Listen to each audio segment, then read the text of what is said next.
Hey everybody, welcome to Casually Toxic Episode 5. Today is November 2nd. We're going to talk about some video games today. We got our normal crew with us. We got Matt, Ian, Cirrus, and Ricordo James over there on the set. Yep. Today we're going to be talking about a little bit about Super Mario Odyssey, maybe a little bit about Fortnite. We might go into some details about Wolfenstein, Warframe as well. We'll see where we go, but I'm down to get started if you guys are ready. What do you think? I think that sounds great, Pat. Sick. Alright, well let's get started. Super Mario Odyssey. I know we've had Cirrus and Scotty both have the game. They've been playing a little bit. But Cirrus, why don't you start off? It's highly dope. Highly dope. Highly dope. Highly critically dope. Is there a scale of dope? Yeah. What's the Cirrus dope scale on this? Like, so most things are rated like 10 out of 10, right? Maximum dopeness. But this is just like, I feel like it's just, people ask me how good it is, and I'm just like, it's as good as like any Mario game, like mainline Mario game that you've played. It's as good as Mario 64. It's as good as Mario World. It's as good as Mario Brothers 3. It's as good as Sunshine. Ooh, that's what I was going to ask Galaxy. you. Like, a lot of people didn't like Sunshine. Yeah, a lot of people. I thought people thought it was the best. I love the Sunshine. I have not heard from that many people that they dislike Sunshine. I always heard it was the best. Yeah, Sunshine is fucking so good, and this game is so good. It has like all the fucking crazy movement you want.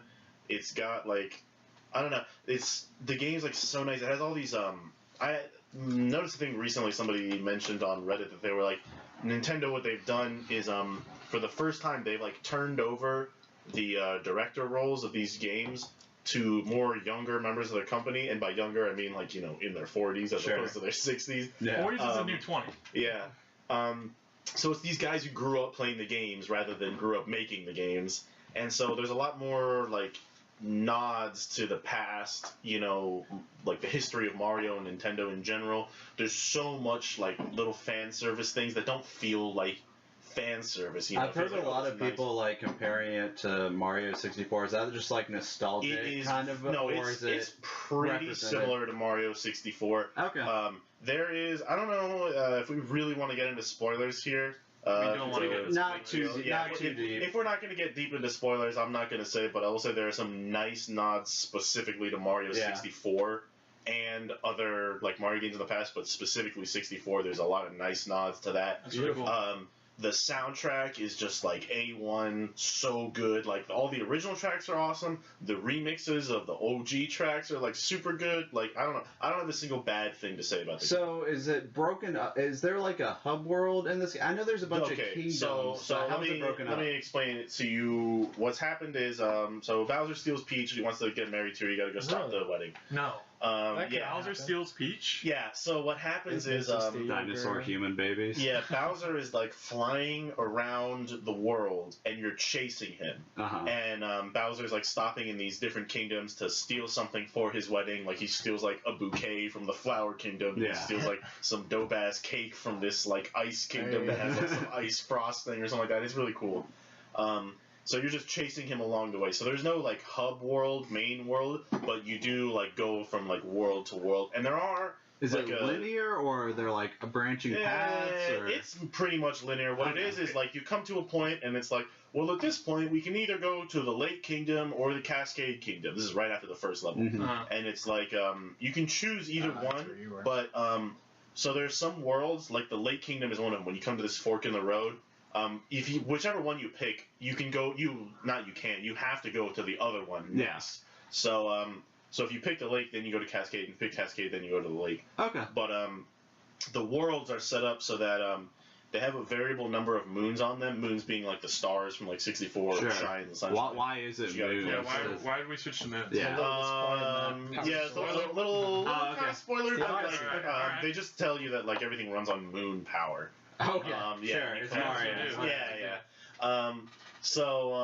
Yeah. You have to go and collect the moons, but like, a world like the Cascade Kingdom will have like something like, you know, over 100 and some odd moons, and the Lake Kingdom has like 45 moons. And I assume these are not moons. Oh, there's a shit ton of moons. There's like total, I want to say there's like 880 something. I assume these aren't things that you just pick up like up front. Like it's meant to be done like maybe after you beat the game. Okay, so the way that you go through the game is collect the moons, and when you first come to a new world, it'll tell you up in your top left in the HUD that there's like, you need 10 moons to go to the next world, or you need 15 or 20. I think 20 is the most they ever have. Every mobile game ever, but yeah. You need 15 moons to go to the next one. Sure. But like, because there's like 100 fucking moons, like there's moons that you just like fucking trip over, you couldn't miss if you were blind, you know? But then there's other moons that like you will never, ever, ever find. Sure. So those are the moons you come back to after you beat the game. If you want to keep playing after you beat it. But also, additionally, after you beat Bowser at the end of the game, end of the story, there's like a mechanic, without spoiling anything, that allows you to go back to all the old stages, and even if you collected all the moons the first time you went through, there's new moons to collect after you beat the final boss. That's really cool. So there's a lot of like, after the story is done, there's a lot of hours still to be played, and there is a special prize if you get 999 moons, and I don't know how long it's going to take. Some people have done it, but your switch shuts off. And So what happens is there's only 881 moons. I'm not 100% sure on that number, but over 850 moons that you have to collect, and then after you beat the game, so every world you go to, there's a store. That's a big thing in this game, is go into the store. Every world has their own unique currency. There's like regular Mario golden coins, and then a unique currency for each world. And that unique currency is only like, valid at the store in that place. And there's 100. So it's another thing to collect. There's 100 of the currency for that world. Okay. And you buy up all the stuff out of the shops, which are mostly costumes, but also stuff like stickers that you put on the Odyssey, which is your ship that you fly around in, and like little like statues and stuff to put inside, so that when it shows a cutscene, like, and you're supposed to be like just you and Cappy having like a talk, and you're just like surrounded by all these fucking souvenirs you've bought up from the worlds you've been to. It's kind of fun. Is Cappy the Cappy hat? Is the Cap. Your hat, man. Yeah, he. You can play multiplayer with him, right? Yeah, you can play 2-player. 1 player controls the Cap. I haven't played 2-player, but I heard it's good, and that you can totally like fucking game some certain like tasks that are really hard to do 1-player. Like 2-player, it's a fucking joke. What are like the gameplay implications of Cappy? Is it like the big thing is that with Cappy you capture other enemies, and you get their powers. So you can throw your cap onto a bullet bill, and then you can fly around like Bullet Bill and fly to a far off place. Gotcha. You can get onto a Paracupa that has wings, and you can fly over shit. You can take over, the little fireballs that shoot out of lava, and then you can go into lava without dying. Now, do you think that you need Cappy to get some of those 999 stars? 100%. Like Cappy is absolutely essential. There's like stuff that like they put a moon way high up, and you can only get it if you turn into a frog and have like the super jump to go way up. So you'd say that multiplayer would actually be required? Well, no. You can do all this shit single player. I thought it was only in multiplayer. Is just you can control the Cappy. Yeah, someone else controls Cappy. Right. So also as a function of the game is you throw Cappy out as an attack to hit other enemies. So when you throw them out, the second player can make Cappy run around so that you hit every enemy with one throw. Okay. As opposed to playing single player, you have to keep throwing and you miss, and then he comes back and you throw it again. But if you throw it and then your second player just takes it and moves into the enemy, so you always hit the enemy. Okay, so if you're playing as Cappy in this multiplayer mode, do you only get to control him when you're thrown, or do you always get to be him? No, you can straight up just press, I think it's Y, and then you can control Cappy, just float around anywhere, and you can jump up in the air. You can double jump as Cappy.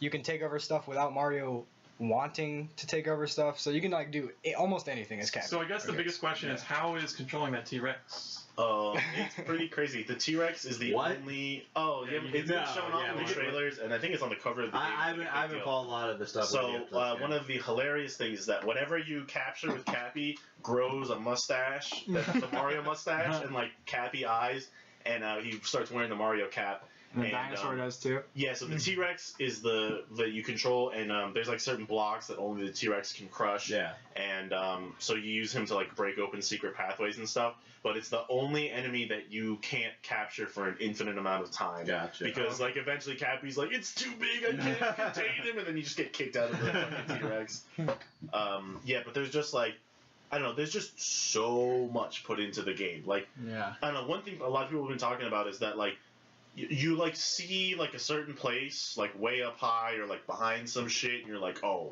dude, I'm gonna go there. Yeah. And like because the movement in the game is so good, like you do all your flips and jumps and spins and whatever, and you make it in there, and you're like, oh, look at this secret spot I found. And then you find out that Nintendo put like 100 coins in there because they're like, we knew you would come here. Like you thought you were the only person who saw this hole, but we knew you would come here. So like.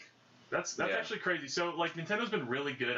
I think this year with like releasing really good games. And all this. Really. Especially with the games. Switch. So if I were to get a Switch, right, and I could buy one game, Mario Odyssey or Breath of the Wild. That's really tough. And Are they console sellers? I feel like yes, that's just absolutely. a preference. If you bought a Switch and you only bought one of those games, it would be worth it to me.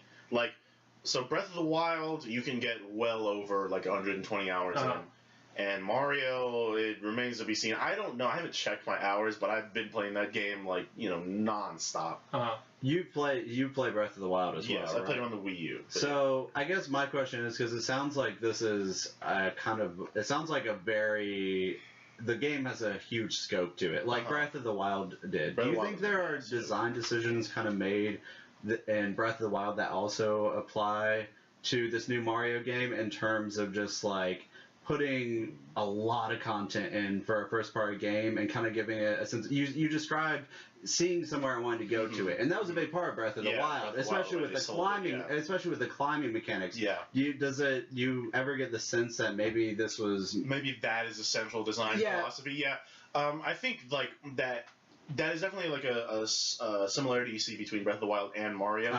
And a thing that like I know just from the way that Nintendo develops games is that like they have this philosophy that you don't develop like a cool character first. You don't develop the cool setting first. You don't develop anything. The only thing you develop first is a gameplay mechanic. Yeah. And then you put the characters and the setting and everything else around that mechanic.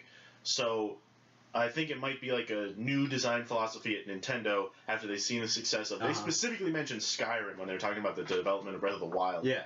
Of just being like just this massive world and the freedom to do what you want when you want at the order you want. Because in Zelda, you can go to any of the 4 dungeons in whatever order you want to, or not at all. You can just go straight to Ganon and try and fight him that way.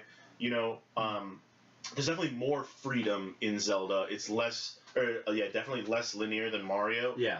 But you can definitely just like get lost in the world. Sure. There's like the world feels really alive because like what you'll see is like you're in like the desert world and you're hanging out with all like the little desert people, changing, dude. They're little like Day of the Dead skeletons. And they wear sombreros and ponchos. It's super cool. And but like as you go around, you'll see like people from like the neighboring kingdoms chilling in there. The guys, like the next place is like the New Donk City, like the big like city thing. Yeah, so there's a guy driving like New York kind of, right? Yeah, it's like unnamed. Okay, because I do remember some of like the media leading up to the game, they were showing that where it was like, oh, it's New York where like Mario's from, because he's a New York plumber somewhere deep in Mario lore nonsense. Yeah, I don't know. It's just like a big city, and there are like yellow cabs and skyscrapers. Yeah, so it's I know we're talking about Mario, but I gotta ask, is it possible, like, you said you can go fight Ganon, right when you start the game. Yeah. Could you beat him, or is there some kind of progression? If you're a god, you could beat him. You have to have is there like that level of skill? You could actually be that good? Yeah. So the main barrier in Breath of the Wild to beating Ganon, like from like the first 30 minutes or hour of the game, is what is it called? Weapon durability. Yeah, durability. So weapons have pretty low durability overall in Zelda. And so the problem is that people will say about like when they released hard mode is like right on the plateau that you start on, the Great Plateau, which is basically like the tutorial area. Yeah. If you play on hard mode, there's a Lionel there, which is like stronger than some of the bosses in Zelda. It's just like an open field enemy, a Lionel. Is it? Where is it? Is it just like wandering? It's just chilling out on the Great Plateau. I played through that area specifically. Yeah, if you play on hard mode, I believe there's a hard mode. There's a golden Lionel on there, which is like strong. There's like white Lionel, black Lionel, it's like a lion. Blue Lionel. It's like a man lion centaur thing. Yeah. He's a fucking badass. They have like these bows that shoot like triple electric arrows out, and like their fucking swords are massive that like they hold with one hand, but if you pick it up, it's a 2-hand sword. It's like they're fucking badasses. That's cool. But like you can like beat those guys if you're good enough, but the real problem is that like at that level you have like a shitty bronze sword and like tree branches as your weapons. So like the bronze sword breaks after 5 hits, the tree branches break after 3 hits, and you can't fight with your fists. So like and the Lionel will regen health. That's with the Lionel. So Ganon would be a little bit easier because as you storm Hyrule Castle, they like have that in mind that they're like, if you just wanted to skip all the dungeons and fight Ganon like as fast as you can, there are like chests inside Ganon's castle that'll give you like good swords to make it through to the fight with Ganon. So yeah, it's pretty much just down to your own skill, but you could like it's not like this crazy impossible thing to beat Ganon without beating the 4 dungeons. I just like hearing that about games. And the other thing too is that if you wanted to, if you're good enough. The other thing too is that at that point you would probably have somewhere between like 3 and 5 hearts. So that's the other. It's like playing Dark Souls like soul level 1. Yeah, that's what I was gonna say, level 1. It's a lot like that. But you can't do it because you'd have to have like 1,000,000 bronze swords. Yeah, but fighting Ganon specifically, they do give you, I think, enough swords inside of Ganon's castle to make it to fight him. Yeah, that's cool. Especially if you avoid the enemies leading up into the castle, because like there's a path you're supposed to go on where you fight a bunch of mini bosses and you fight like a Lionel, and then you fight 2 Lionels, and you fight like 3 Lionels. Nah, I don't think they make you fight 3 Lionels. That should be fucking crazy. 2 but, like, Lionels. Huh? Ganon's just 4 Lionels. So how far into Mario Odyssey do you think you are right now? So I've beaten the main story, and I'm going on my way to get to 100%, and I've done 100% on the first world. Okay. That's it. So we should... and I probably put in like somewhere around 30 hours. Okay. Well, we should definitely check back in on that with you next week. So another game that I know you guys have been playing recently is Fortnite, right? Absolutely. Yeah. We're playing all 3 of you? Fortnite. The PUBG clone. The PUBG That's clone. what they call it, but it feels so much different than PUBG, man. This game, It does actually. like just down to, I mean, every little thing about it. The movement doesn't feel clunky. Even flying in and landing feels, you'll feel it right off the hop. You go into, you loot all these. You're in guns. a flying bus, right? Yeah, You're in a flying. As soon as you get in there, you're just on this flying battle bus. Drops you down. You get to deploy and. What's the word? Undeploy. So reverse deploy. You get to reverse deploy your glider, which is like your parachute in PUBG, and you can fly. You can put it back. And the game just feels entirely different. Reversing just a little bit, like what type of game is this for someone that Battle Royale. Battle Royale, Yeah. which is 100 people dropping into the same. Yeah, very comparable to PUBG and H1Z1. It's just it's a lot more arcadey, like we were calling it earlier. Mm-hmm. And the gunplay to me almost feels like they went more for it's more like a footwork, jumping Halo kind of style battle. The bullets are more not like exactly like Halo, but I don't know.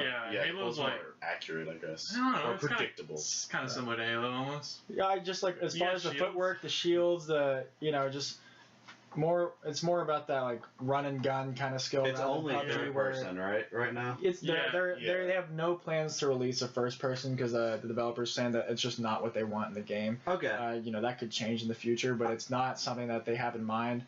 I'm personally hoping for, as far as developments go, a more customizable character selection, because right now in Fortnite you can only choose you can't choose anything other than you could buy a $12 outfit that $12? they range from $10 to $12 right now. The skeleton. You can get a skeleton right now for the Halloween, which is actually ending tonight. You won't be able to buy that after tonight. Skeleton or like some weird Gamora looking bitch from this game is free to play. Free to play, absolutely free to play. Yeah, you don't get anything besides getting look like a tool when you get fucking blasted by somebody with no skin. You paid $12 and die. And this is through the Epic Games launcher. Yes, along with Quake Champions or whatever. Yep, it's been a really good time. I think so far. I just started playing it on last Thursday or Friday, and I've probably put in 30 hours into that game. I've been playing the living shit out of it. I love it. I don't even like shooters that much. I like PUBG,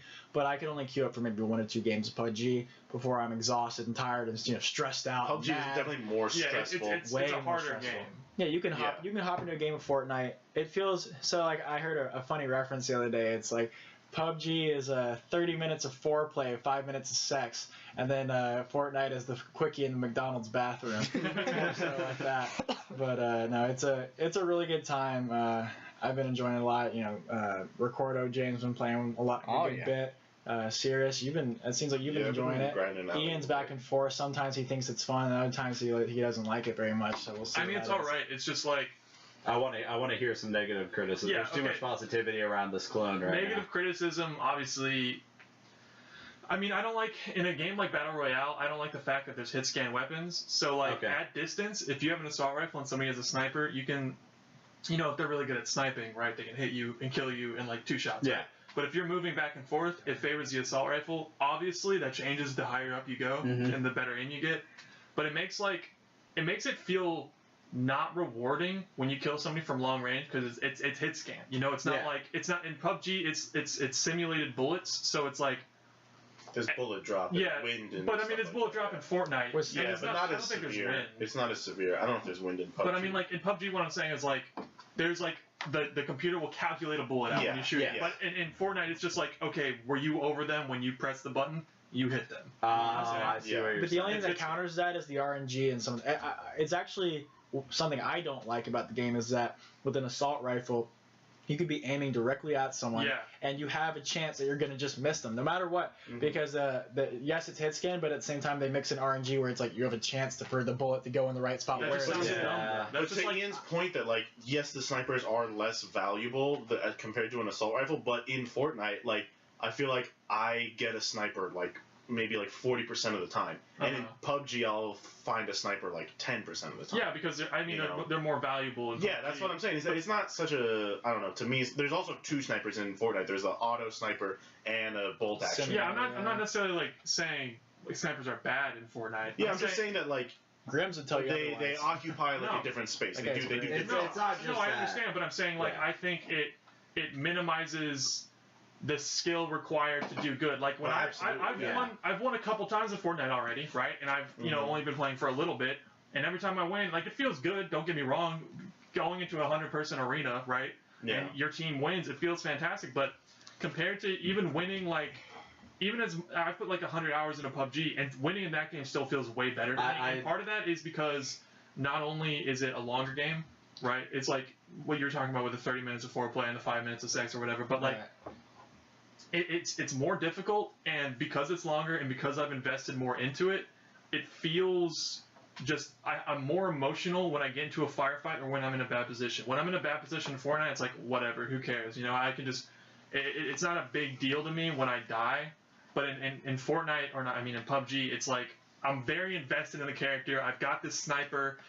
There's green, blue, epic, or purple, and then orange, which is legendary in Fortnite, right? But the thing is, you find them so often. I mean, less so the orange, but like you find, green, blue, and purple fairly often compared to, you see a crate drop in PUBG and you get an AWM or whatever, or a ghillie suit. That's like, I've played 100 hours of that game, and the amount of times I've gotten a ghillie suit, I can count on one hand. I don't think I've ever gotten a ghillie suit. I mean, it's ridiculous. So it's like, I feel like there's so much more things that are special about PUBG, but what comes with that is like a more intense game and a less casual one. And I agree with a lot of what you're saying right now, and actually kind of, as I haven't played Fortnite, I've only played PUBG, but as I think this kind of harkens back to our Rainbow Six CS conversation a little bit, in that, like, when I'm playing a shooter, I really value shooting mechanics. And you tell me that Fortnite has hit scan specifically, it just immediately. I understand what audience that is for, but as someone that enjoys Counter-Strike and games like Squad and Arma, I know that personally, Fortnite would it could never be anything I would take seriously because that's the thing, is that, like, what you're talking about is, like, you have more fun with PUBG. I think it's probably definitely more fun to win at PUBG, but I don't win that. Like, me personally, I don't win that much at PUBG. But at Fortnite, it's way more fun to, like, land in, like, Tomato Town with 25 other people and come out of there with 12 kills. I never do that in PUBG. It's all preference. It's what mood are you? What kind of game? PUBG is just as good of a game, if not better. Yeah. But as far as those kind of battle royale games go, for me, I can't deal with the long waits. I can't deal with the running for 10 minutes to run to my death. Yeah. I enjoy being able to, we hop in. It has a really nice UI. It's really polished. You can who's ready, we're ready to go. You can invite him to your game. It's super simple to get into, and you hop in that game and you just go and you have a fucking battle, and you get in like 12 fights before you win the game. It's so action packed. Yeah, there's so much more fights in between the end of the game, because I feel like what happens a lot, and me personally, is probably just the way that I play PUBG, is that it's like, okay, you can choose to land at a place with like, you know, one other squad, and then you duke it out, and then you like move over to the like next spot and the next spot until you die or you win, or you can land in like, you know, the middle of a, excuse me, you can land in the middle of like a field. I don't know. Yeah, you can land in the middle of nowhere and like, you know, loot up on your shit and not see anybody for 10 minutes and then just get blasted from an angle that you never saw. So here's my and then opinion. start another game without ever seeing anybody. I don't know if this is correct or not, but in Fortnite, I often find that we drop in a major town or whatever because there's not a whole lot of loot outside of a major town. Like almost everybody. Because Fortnite by design, you will not find anything of worth outside of a town. I think naturally. Yeah, there's like little stuff. I think naturally it comes down to you getting a big fight in the middle of town or in the very beginning of the game, and you get loot, and you know whoever comes out of there is decent, right? But then you don't get in any fights until basically the last 2 circles, and then it's like you and 2 other teams, right?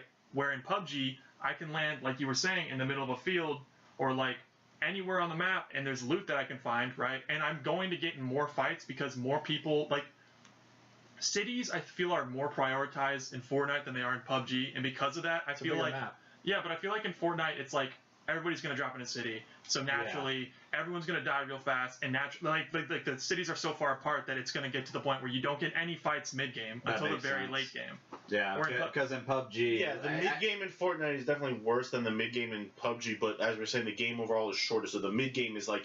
In the mid-game of Fortnite is like 5 minutes. Yeah. Yeah, but I'm saying, like, to me, PUBG, even if I don't win, like, winning feels great, but even if I go, like, I drop in Pachinki, right? And I get out of Pachinki. Getting out of Pachinki feels fantastic in PUBG, whereas getting out of Tomato Town or whatever just feels like whatever. Honestly, I feel pretty good if we get in a fight. Like, if we come out with 4 people in a squad out of like Tomato Town that's what. If I made it out of Tomato Town, I'll usually have like 3 or 4 kills too. Yeah, if I made it out of Pachinki, I might have 1, 2. Well, it depends on how you play it. I feel like we play way more aggressively in Fortnite. PUBG is way more strategic and tactical. That type of gameplay. Yeah, so I'm saying like. I think if you're coming home after a fucking shitty day at work and you don't want to think and you just want to fucking have fun with some friends, Fortnite 100% fills that void. It's just for a different market. It's just less intense. But if you want like a more intense, a more like I'm not even saying better. I mean I like PUBG more, but like if you want like a more real, I hesitate to say realistic because it's a battle royale. It is a little more real. Like you said, like you can just see it right at the beginning of the game. In PUBG, you drop out of a cargo plane, and in Fortnite, you drop out of a bus with balloons. Yeah, it's the point. You got to know what game you're playing. It literally, like, I'm still gonna have nights where I'd rather play PUBG than Fortnite. I love Fortnite. I put more time into it. Definitely, Fortnite doesn't scratch the same itch at PUBG. Like, I still would like to play PUBG sometimes. Yeah, I'm just saying. I mean. I have a specific like play style question in comparing kind of Fortnite and PUBG. In PUBG, to do well, you need, which kind of led me to playing it less. You need 200% spatial awareness at all times. There are long stretches where you are just running through the woods or whatever, spinning your camera around constantly, and I found that spatial awareness to be exhausting, which is why I fell off of it a little bit. Yeah. Does that same skill work? No, it's not as important. It's not as important because that is one thing that is a real issue for me in PUBG. Is that like you're just running and you got to scan along these like tree lines. It never stops. And then you see a shrub and you're like, "Fuck, is that a person?" And you got to lay down and like fucking examine that shit. And it's like, it is way more high tension, which can be fun if you want that like adrenaline feeling. But like a lot of PUBG matches, I feel like a lot of times I get blasted by one of those dudes who I thought was a shrub, and like he was a mile away, and I never knew about it, and that's the end of my game. I feel drained at the end of a lot of that's PUBG way more matches. in Fortnite. Like, how many times have you gotten blasted from fucking Fortnite just because someone has an assault rifle? Well, that's another thing too, is that in Fortnite, if I get shot with an assault rifle, it's like I think it's like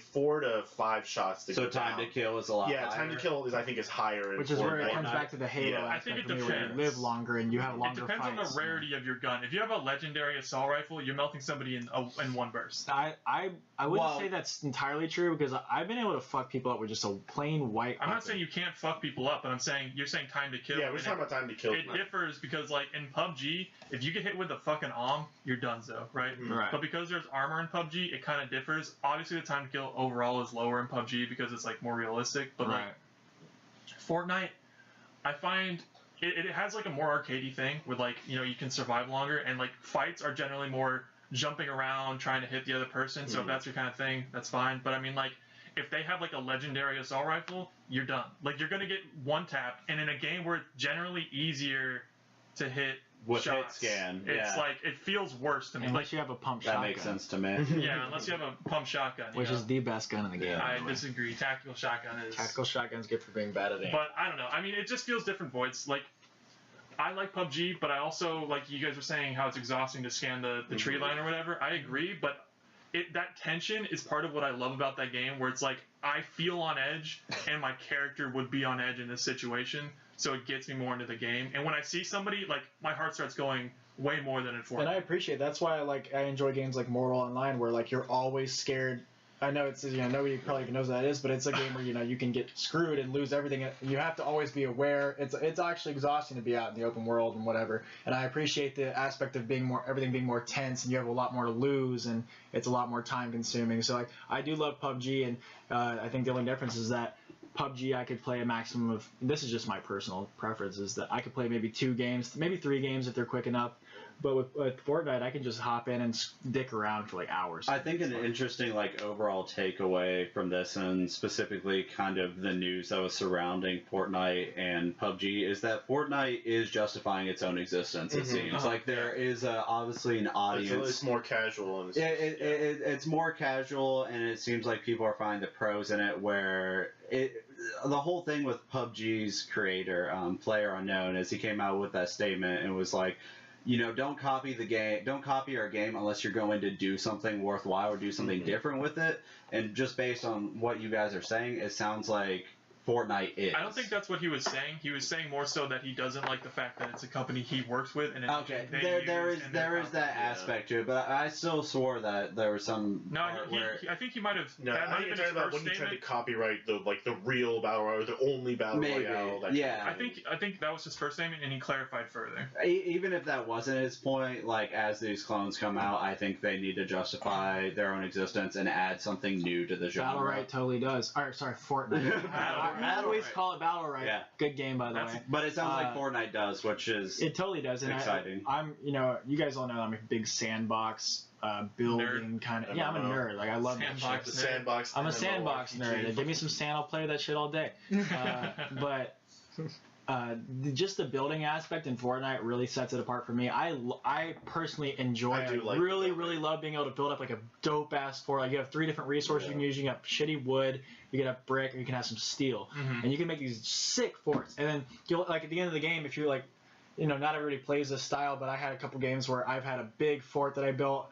And, I was with maybe a duo or something. We were just, helping each other out, reinforcing this fort, launching rockets at another fort. It was like a siege battle, not even just a typical, shooting battle. We were, sieging each other, shooting rockets, running up, trying to flank each other, trying to build into their forts. It actually felt really cool. If you guys haven't gotten that into the building yet, you haven't really messed with it. But when you start really getting into the building and you start having these big sieges, it makes for some really interesting gameplay. Let's take a moment to remember that this was originally a horde-based wave game. Yeah, which is still coming out. Apparently. I'm totally down to play it. I like the game so much, I will buy this game. They've persuaded me to buy it because I never thought I'd play it. I was like, fuck that game. It looks like shit. It's a copy, which is what everybody says until they actually play it. And I will say, my first maybe 10, 15 games of that game, I was like, this game fucking sucks. Right. I don't like this game. I die the minute I land.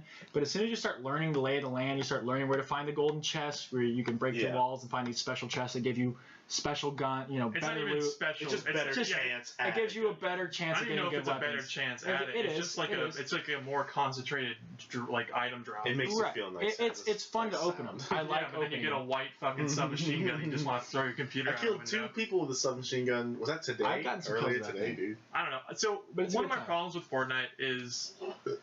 One of my many problems with Fortnite is I don't like how it's.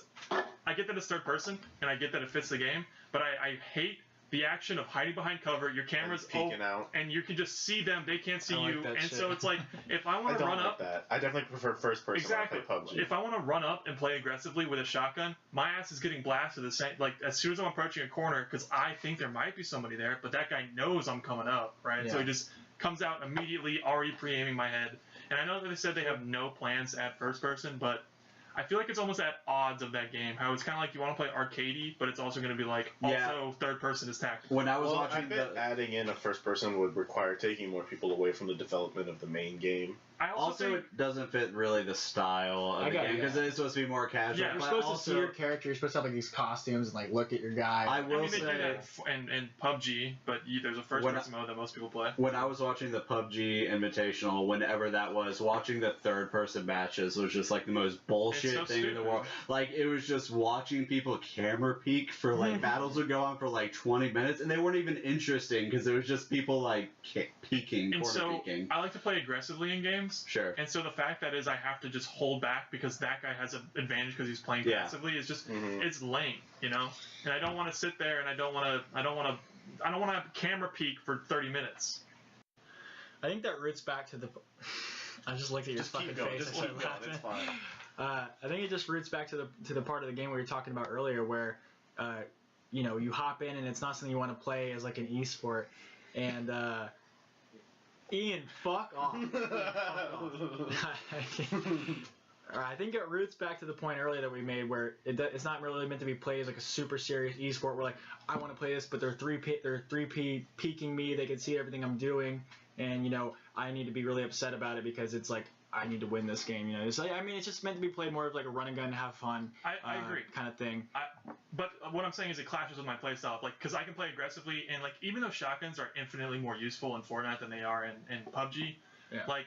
I can still play more aggressively because of the first-person aspect in PUBG. So I'm not saying it's bad. I'm just saying it clashes with like that aggressive kind of playstyle, and I feel like it's a clash against like what they're going for of like arcadey kind of things. Did you have that complaint when there are only 3 PVs available in PUBG? Yeah. I did. So that just bothered you too. Yeah, it bothered me then. I remember one time I was just laying on a rooftop, and they were laying on a rooftop. And we were just both 3Ping over the wall, even though we were laying down on a rooftop. And it's like, this is stupid. Like, and whoever popped up first would die. It totally is a pain in the ass. I've used it. I had a fight today actually. This guy, I was playing a solo. This dude walks in. I'm behind a brick wall. There's a chain fence with a door between it, and he's just like walking down. I can hear him coming, so I'm waiting. And he walks over and he starts hitting this house in front of me. And I'm just looking at him. He can't see me. He could never see me if he tried. I'm silent. And I just turn the corner. Like I just step like an inch out.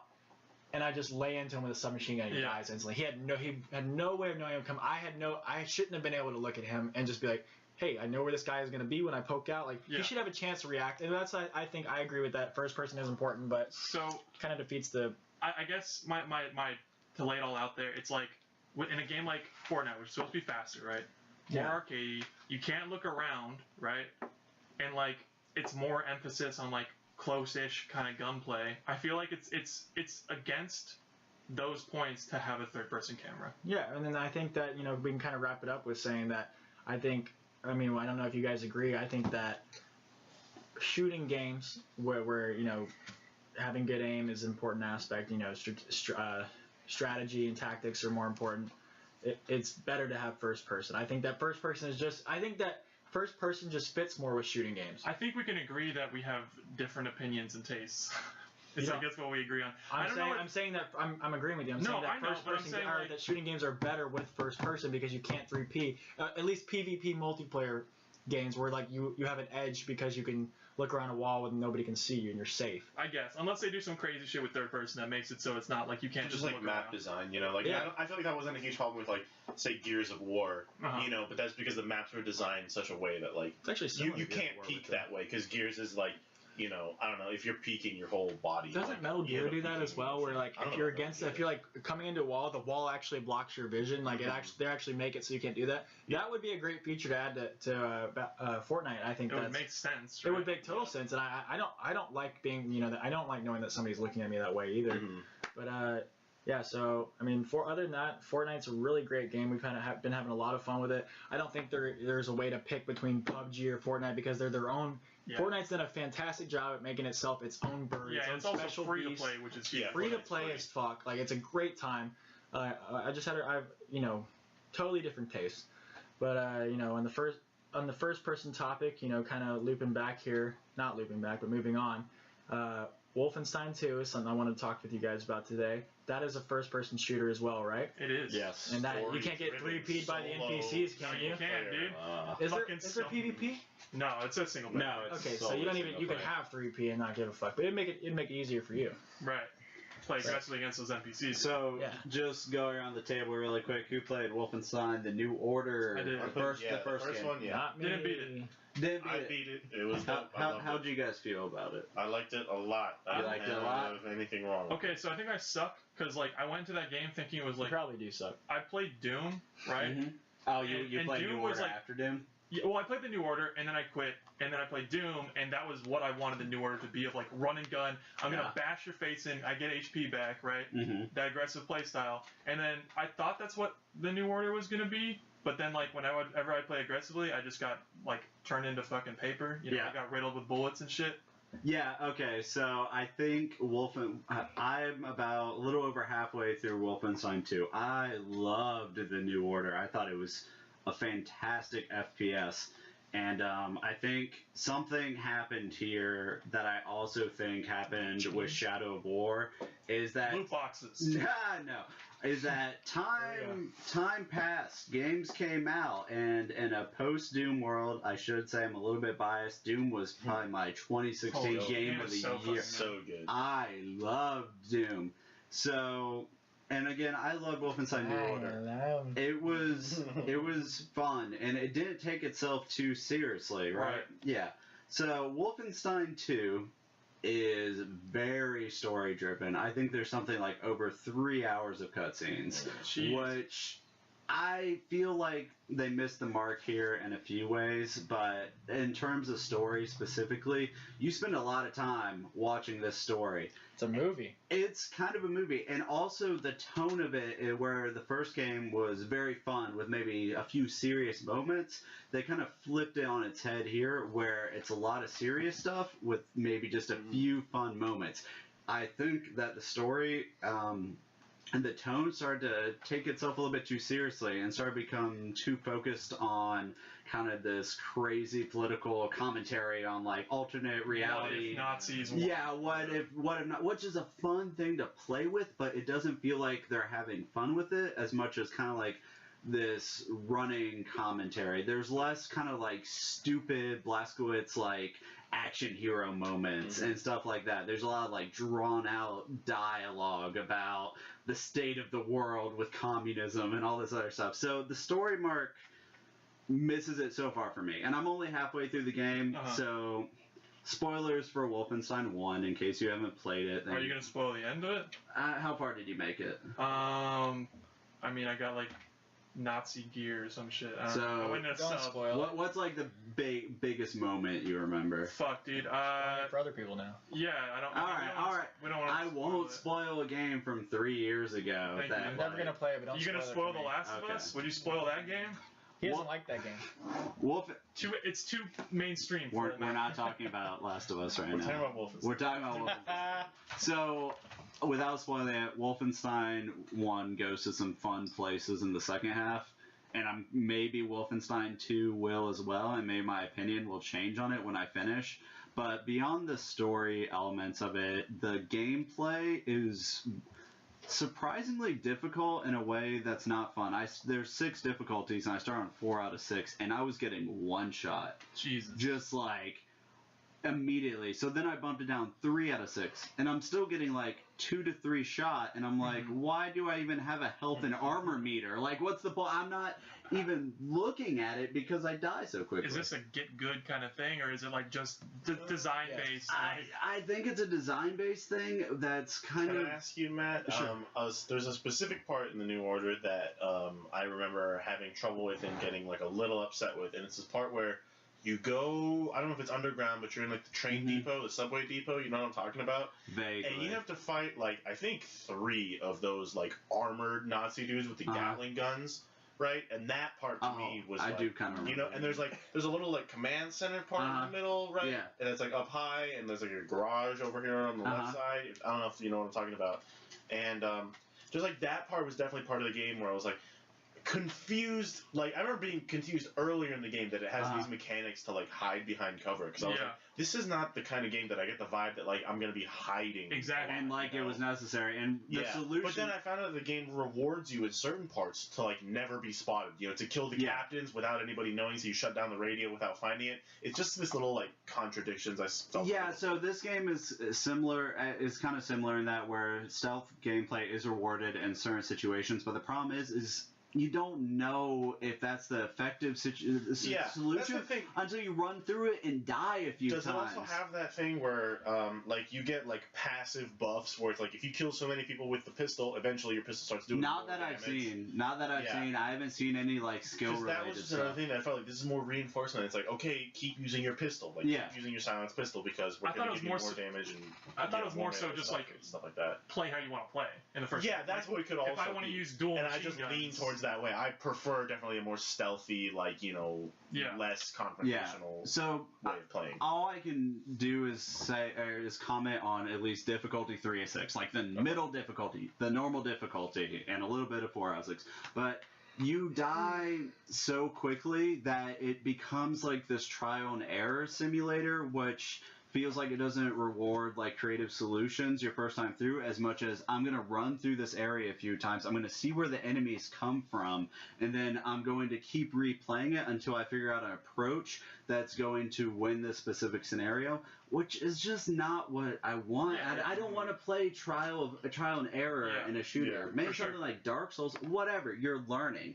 But this game, also the cover system, maybe I'm just bad, but like it doesn't work the way I want it to. It didn't seem intuitive to me in the first one. Yeah, it wasn't, but you didn't need it that much. Yeah. Like, and that's it. But this game, like, it seems like you need it, and it never works the way you want it to. Like, you'll run up to a corner, and then you'll look down your iron sights by hitting, like, right mouse or left trigger on your controller, whatever. Classic. Yeah, and then it will automatically snap around the corner, but then it just, like, if you move even, like, a little bit, like, it'll just start going back and forth. Like, it never does what I want it to.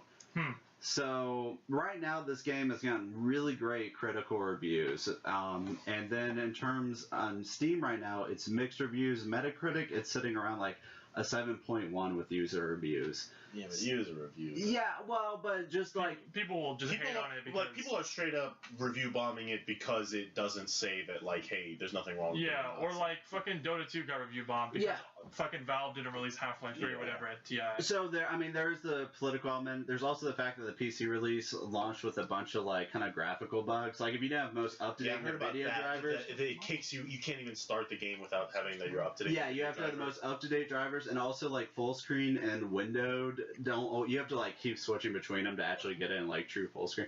It's just a bunch of little technical issues.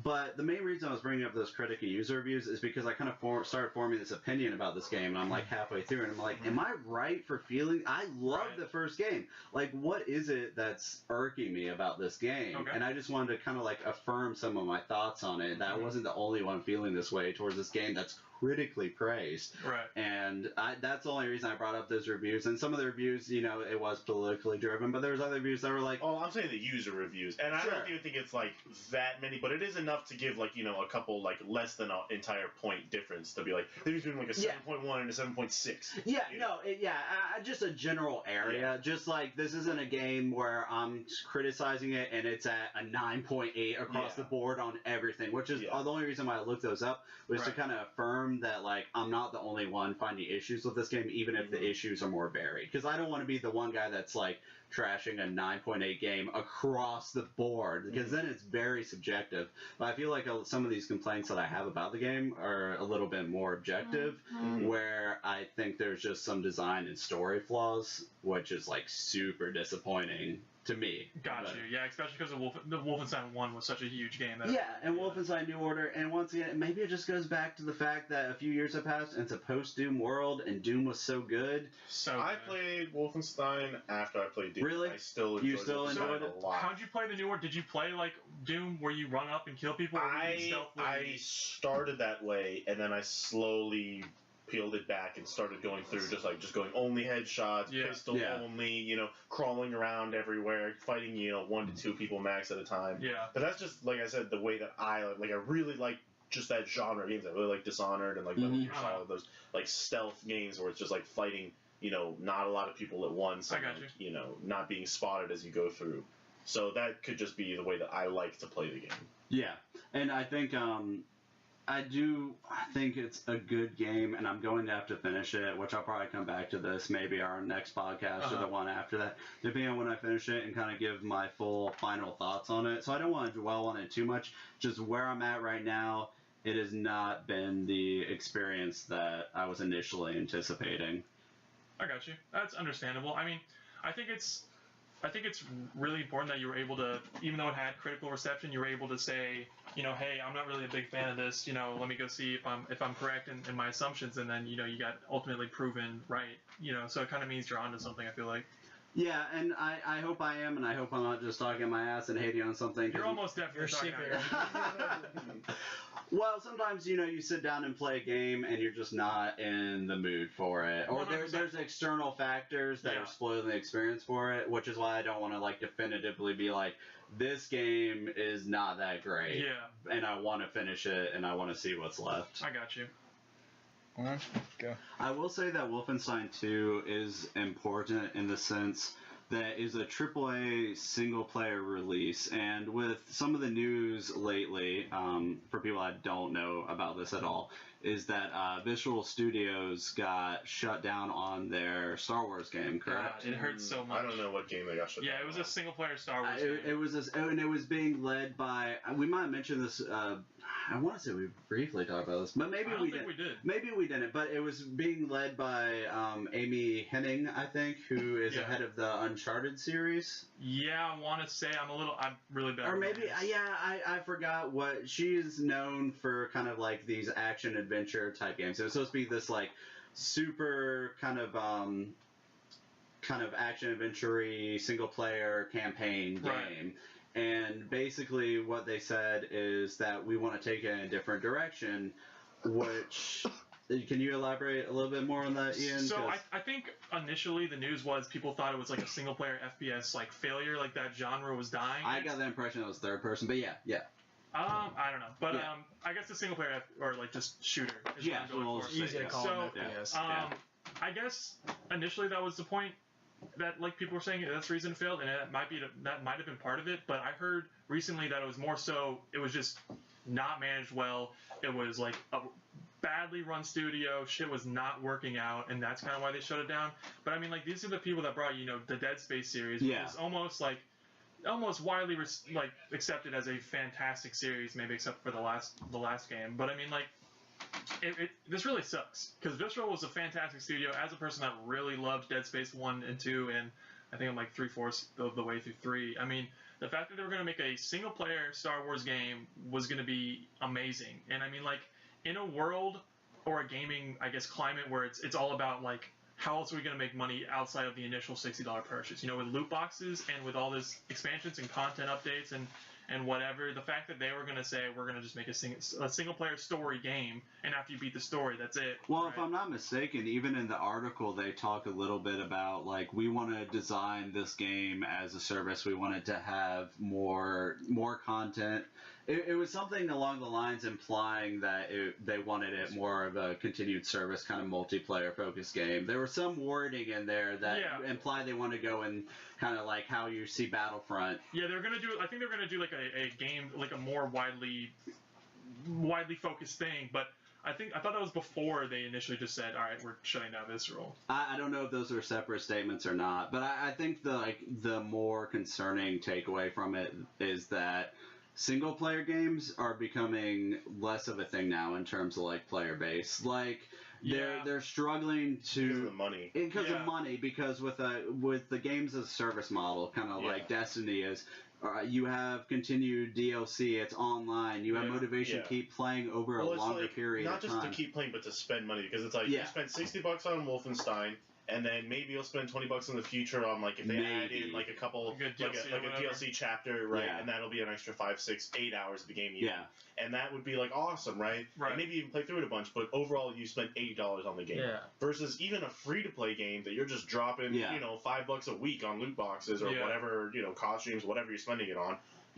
that is a much more, I don't know, sustainable model. I'm just financially. totally not a huge. I've never been a big fan of single player games unless they have like that I replayability. love them, dude. Like Yeah, I feel like- I enjoy them, but I think, I mean, just kind of agreeing with what you're saying is my problem with single player games is I don't want to drop $60 on a game that I'm gonna get 20 hours out of. Mhm. I like putting I'll put a shit ton of money into any game that I'm gonna get 100+ hours in. Yeah. You know, I can show off my stuff to my friends. I can interact with my buddies, and Well, I can. yeah, that's to me why I've as you guys know, I've had a problem with really getting into MMOs like that. Is because I really like the story-driven aspect. Yeah. of the game. Yeah. I like giving a shit about the characters, Yep. and not because I had to impress my own, ideas of what my character is upon, this guy that I Yeah. made up. I just gave up his own backstory. Oh, it's a guy that he came from nowhere, and he's a master and pyromancer, whatever the fuck. You're just making it up. Versus BJ Blazkowicz is a cool motherfucker who I want to see what happens to him. And the other characters' name, I was just thinking of memorable characters from the New Order. I don't even. This sounds shitty saying memorable characters, but I don't remember their names specifically. Sure. But, the old Jewish guy who helps you come with the crazy tech, and your girlfriend, and the German anarchist girl, and the bald German dude, his brother. These are memorable characters. They all have personalities. Shit even if you don't happens to remember them the in the name. game. You're oh fuck, he died, or he's gone, or he switched to the other side. Some crazy shit happens. There's also something to be said about single player games just kind of being a closed experience that you can complete. Yeah, that's the thing is, it's you can talk about quality over quantities. Am I gonna play this game for 20 hours and remember it and talk about it, and years from now I'm gonna be you guys should play this game, or am I gonna play not to say that I enjoyed it less or more. I put fucking millions of hours into playing Halo, but I don't know. Halo is a bad example because Halo has a fucking bomb-ass single player and multiplayer. Well, the first three. Yeah. But I don't know, just I don't know, into League, right? I don't have this crazy attachment to any of, I played a shit ton of League. I don't have a crazy attachment to any of the characters in League beyond, Gangplank's cool because he's a pirate. Give two shits about the lore. Yeah, I don't get, I read the lore, but I still, it's not compelling to me. Yeah. Not to say that you can't do that, though, in a multiplayer game. I mean, absolutely. Destiny 2, even though it is a multiplayer game, I've heard that it's a fantastic game, and it's a fantastic, I don't know, story, but I think overall gameplay wise it was a good game, and I mean it's just different. It's the same people that go, comic books are a good example because you read a comic book and you can read it in less than an hour and you spend $10 on it. That might be an over exaggeration, but $2. It's also you got to enjoy it. You got to enjoy there's the character you care about and the art looks fantastic and you have a collection of it now, and it's just so one of the examples is Prey.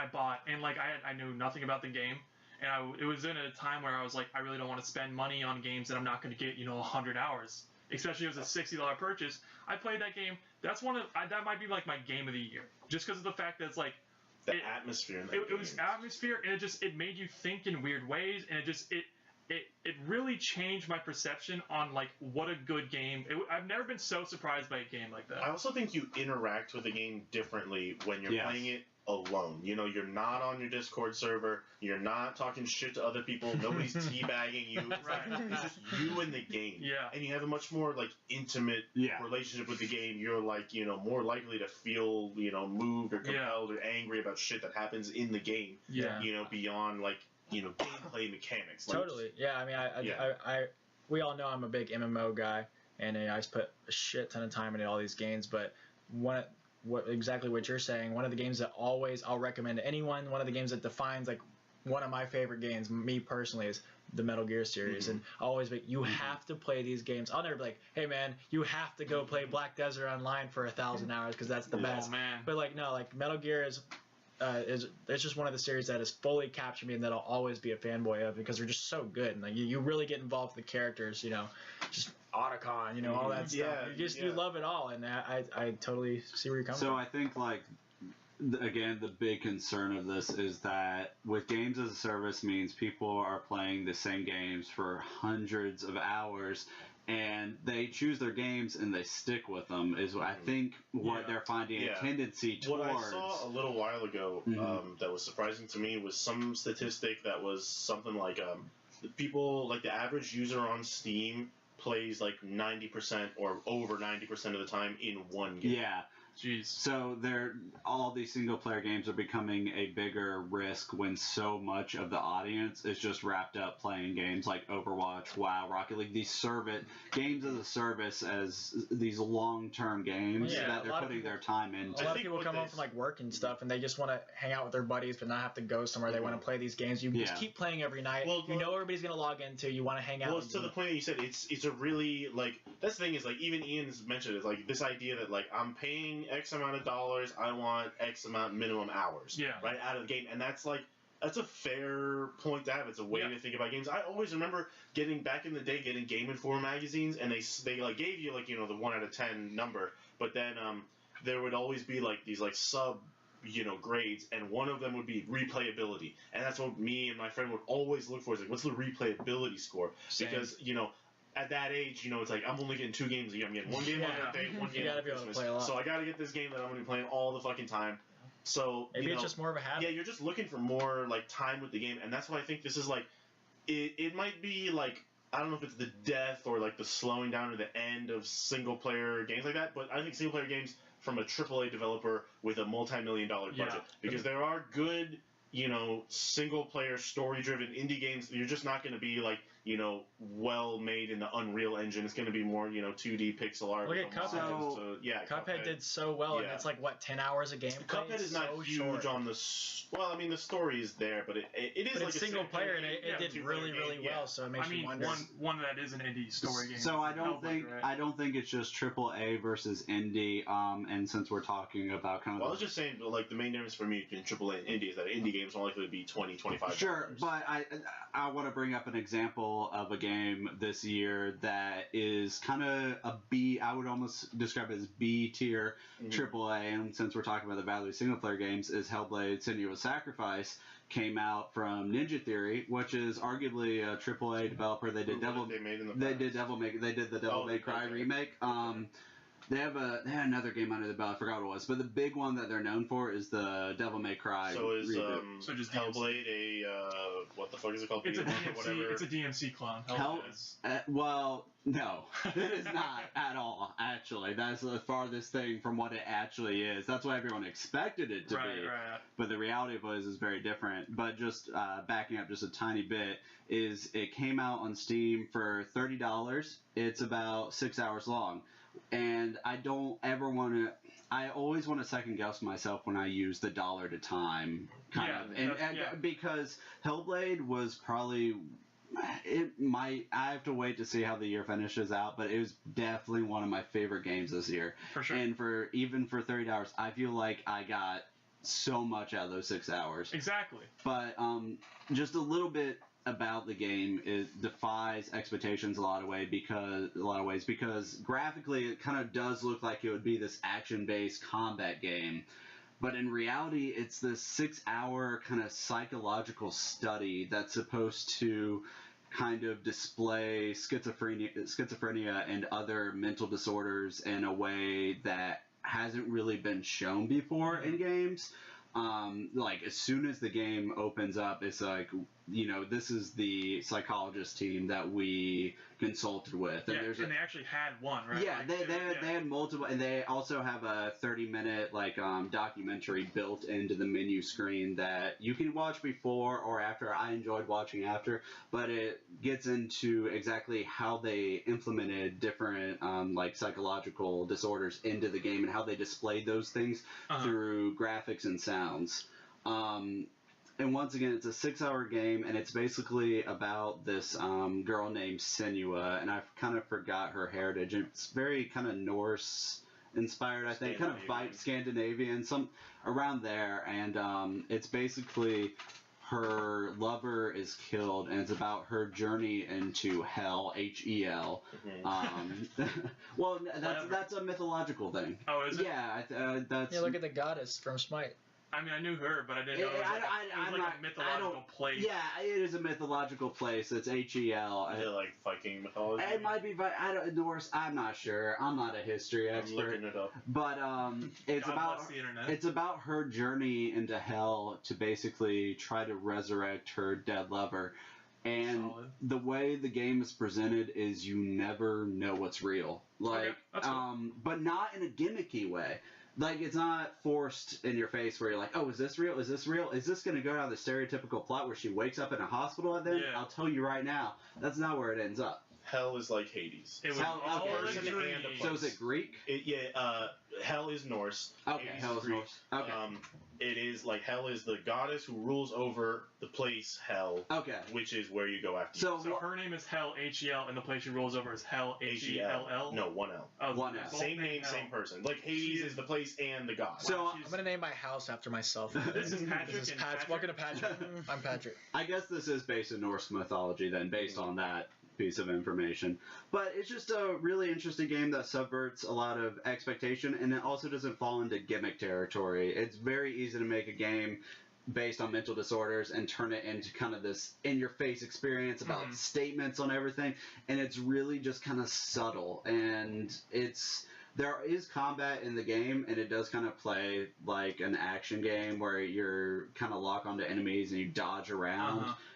But there's no UI at all. Okay, that's pretty cool. I feel like that's a really cool change. Yeah, there's no UI. Anything that happens to you is displayed through images in the game. So, like, your screen will start to turn red if you take too much damage. But also, it's an auditory experience in that she has multiple personalities in her head, basically.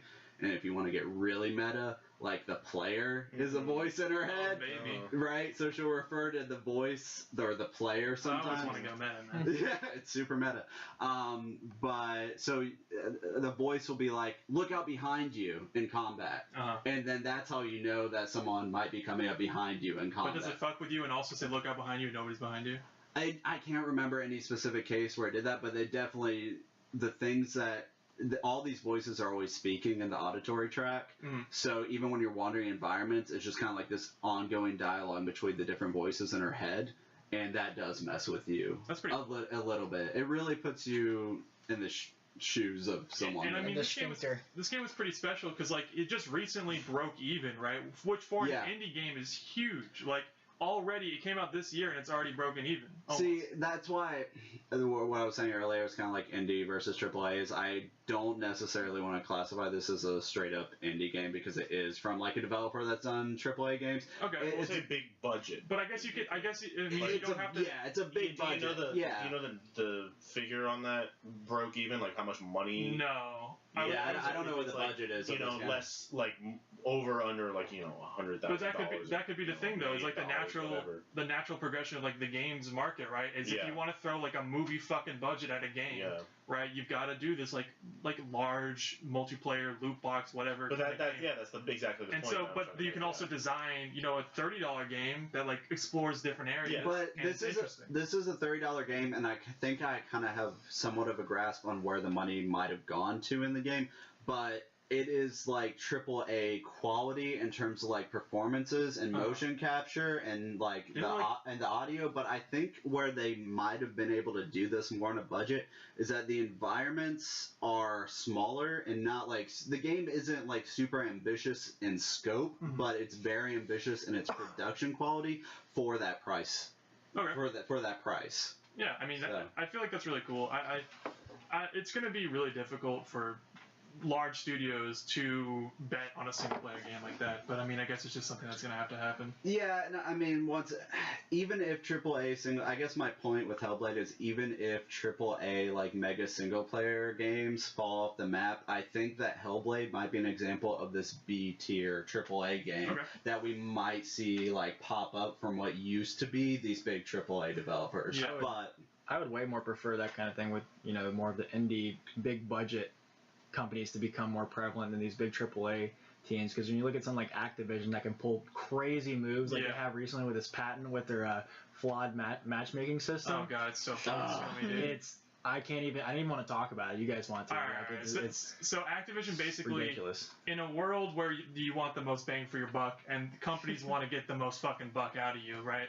So now there's this matchmaking patent that they haven't applied to any game so far, right? They filed it like 2 years ago, right? No, but game development takes longer than 2 years. Yeah, of course. It's about 2 years. Yeah. So this patent is basically hey, I'm gonna buy something from the shop, and it looks really cool, and it's really good, and then the game will, or the system will basically match you into games where your purchase will shine. So if I bought a specific axe, and this axe is really good in this one scenario, it's gonna match you into games where that axe is gonna do really well, and against players that don't have that axe, right? So they're going to look at it and they're like, oh, well, I want to do really well, right? That takes away your ability to think about, like, what situation do I need this weapon in? Like, what's going to shine It's just scummy because it's basically, it's playing to you psychologically because it's like, oh, I want to do really well. I'm going to buy this axe, right? Yeah. And if you buy the axe, it's going to put you in situations that you do really well in. Which is not, like, it is very scummy, but, like, it's not even Don't that. defend it. I'm not defending it. It's just not even like that far.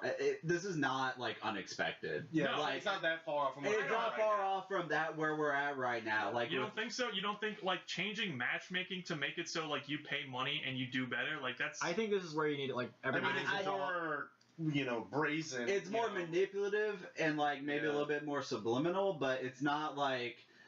There's already, like, you already open up cash shops and you already see, like, a million things to make yourself There probably stronger. already is systems like that out there that we just don't know about. I'm not justifying it, and I'm not defending it. I think it's fucking awful. Right. But I'm also just not surprised by it. Yeah. Well, the players themselves need to boycott these kind of systems, or at least be very vocal about it, for because sure. these AAA companies are just going to start walking all over. Yeah, they're us trying and to. They're testing the market. Oh, they'll how much pay are it. they gonna let us go? They'll pay it. Yeah. Yeah. And you give them a little bit and they're going to go for it.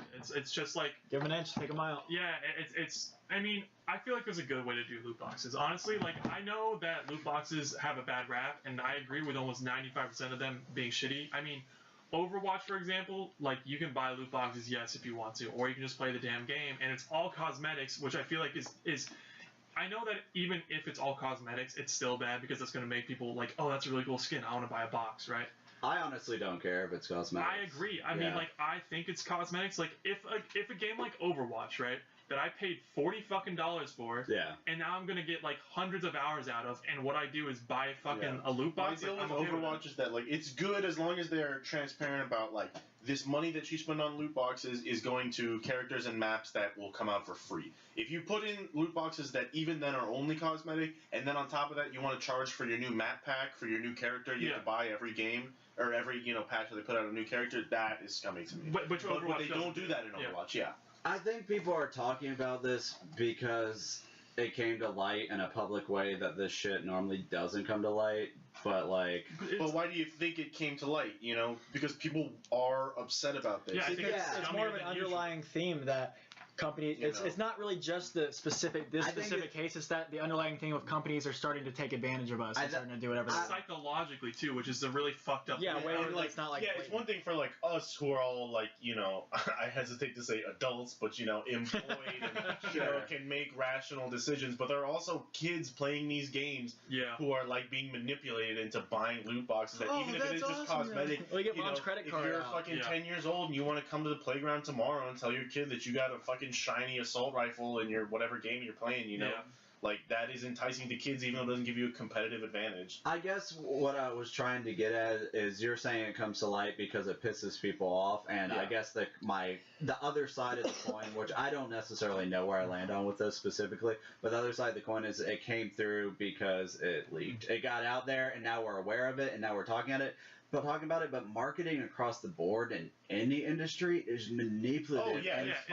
fucked up to begin with, and this shouldn't be happening, but I think shit like this, I don't know if on this scale, maybe on the scale, and we just don't know about it, it's already been happening for a long time, and we just don't actively... I think it's definitely like the natural course. If people don't like, get up and say, hey, we will not stay for this. I'm not going to buy your game if you put this shit in it. Like, until that happens, they're going to keep pushing the envelope. It's a progression. Yeah, it's just, it's going to keep progressing until... Because people were fucking upset when fucking Horse Armor came out and then Oblivion or Skyrim. People were fucking pissed off about that, and now it's like a meme, Yeah, and people just let it slide. Yeah, there's hella people every year, they're like, oh, I'm never buying an Activision Activision game, and Good then luck Call with of Duty comes out, and it's like, oh, I can't deny it, dude. I've been playing Call of Duty since I was in high school, you know. They know they can do it, and this will work. People are gonna. It's not gonna stop. I don't think anybody's gonna. And that's the other thing too. Is just like the demographics, people who would A, make a podcast, B, listen to a gaming podcast, are significantly smaller than people who buy games in general. You know, average Joe that on Tuesday goes to get fucking mad at guys who are, you know, despite being adults and can buy games whenever they want, still only buy 2 games a year. Yeah, you know, real adults. Yeah. I think this goes back to also something we talked about before, which is just like that $60 price point. No one's gonna let go. Developers are just, I don't know where it ends. Is the problem? Is like, well, I feel like at least once a week we talk about loot boxes and this kind of shit. Such a fucking I mean, every podcast we talk it's about. becoming It's like problem. ubiquitous. It's like everywhere you look, it's like entering every game that you. It's because in theory, like $60 doesn't cover the cost of a development of game. But so does it? Like that's the thing. That's like, we don't know. We don't know. I would like to see the numbers. Is it truly that expensive, or is it like, oh, we're gonna go out to dinner for the 8th time? We don't. We don't we're know. spending X amount on advertising dollars and not on the game. We don't know, but would it really be that surprising? I mean, view it this way: it's been the $60 price tag has been set for over a decade. Yeah. We know for a fact that video game development, in terms of like actual development, software, hours, the amount of employees, that has gone up. Okay. So really, it's dependent on whether or not that $60 price point was fair in the beginning. If that $60 price point was fair in the beginning, we know those costs have only gone up. So if it was fair then, we know it's unfair now. Right. So I don't think it's unfair to say that, to maybe assume on a kind of tentative basis that the $60 price point is not enough to you also have to development. consider that, like, when a company decides to make a game, they know the $60 price point at the outset. So they say, when we're making this game, we're going to sell it for $60, so this is our budget. Yeah. You know, they set the budget before they start making the game, and then they run into, you know, they have to delay the game and time issues, and the budget grows, and, you know, this and this. But like, at the outset of the game, they know we're selling it for $60, so we have to keep the budget under this number. I just don't think that they are doing that, because I think it could have been kind of like this cascading effect where a few developers are like, we are going to develop beyond the $60 price tag, and now everyone's looking for that next huge thing. Well, it got out of scope with one game, and now it's out of scope for all games. Well, that's what I'm saying, is like a viable solution that could happen if people were not shitty, so it won't happen, is that it's like, okay, you know, games will generally cost $60. If you want like some like graphical masterpiece that takes a lot of man hours, that game will cost $80, $100 even, right? But you know, most games should still cost $60 or less. And I agree with that. But then what'll happen is one person makes this masterpiece game that they charged $100 for and everyone bought it, and then the next fucking asshole comes out here and they're like, oh, well, why don't you buy my piece of shit for $100? Like, well, because it's a piece of shit. But I don't know if it's even like you can up the price like that. You can, like, if you make every game $70 right now, right?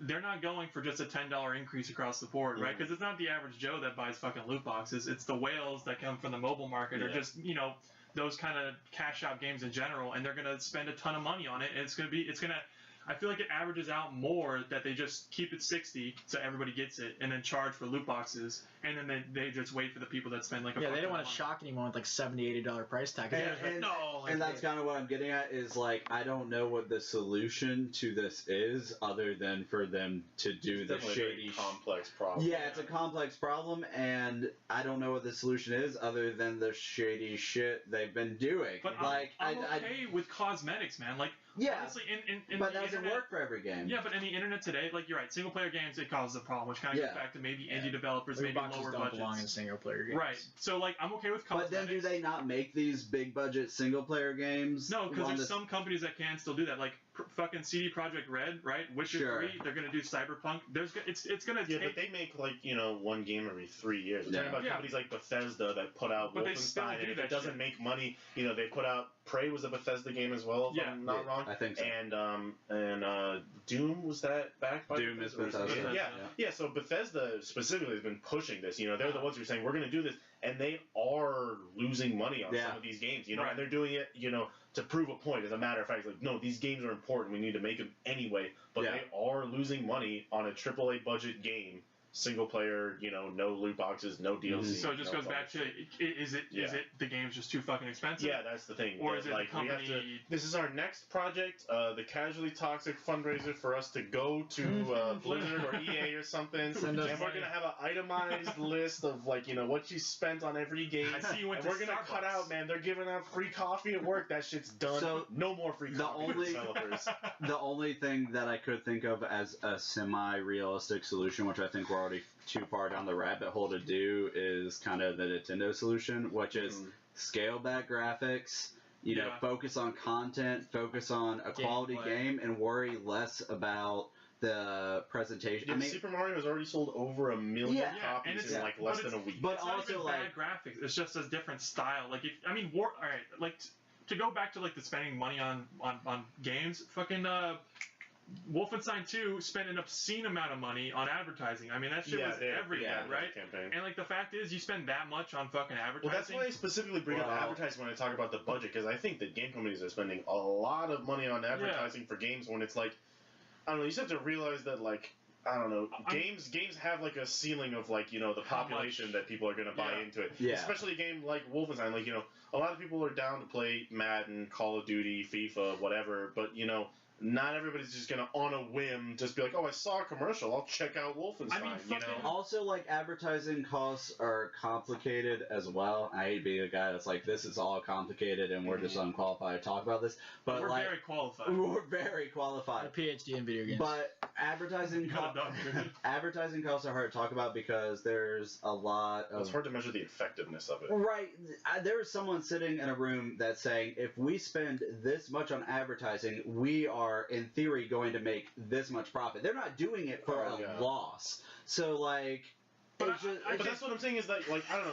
I don't want to overestimate these people just because they're in fancy suits at the top of some skyscraper. They're being well, if we advertise for this, we're going to make this. Because if they're showing Wolfenstein 2 commercials during Monday Night Football, I feel I watch Monday Night Football and I knew about Wolfenstein already. The commercial was nothing for me. Yeah. And the people who didn't know about Wolfenstein see the commercial are not compelled to suddenly buy the game. I guess there's someone there at Bethesda somebody made that decision that they will just suddenly decide, oh well, I don't even own a PlayStation. Why do I have PlayStation and Wolfenstein and to oversimplify it's Wolfenstein. Thank you. To oversimplify it, there's two lines on a graph and at some point they cross and some guy in a suit is like, this is a good idea because of these numbers. Yeah, no, for the advertising, I think a great example is fucking Dead Space 2, kind of going back to Visceral. Sure. Dead Space 2 was a fantastic game, well received, really popular, still a failure from fucking EA. They still classified it as a failure. They spent so much damn money on that shit. I mean, it was kind of effective, but it gets to the point, especially now with Twitch and YouTube and whatever, and people doing Let's Plays and people paying streamers to play their game on Twitch for however many fucking hours. You don't have to have a fucking Monday Night Football, Wolfenstein 2 fucking ad.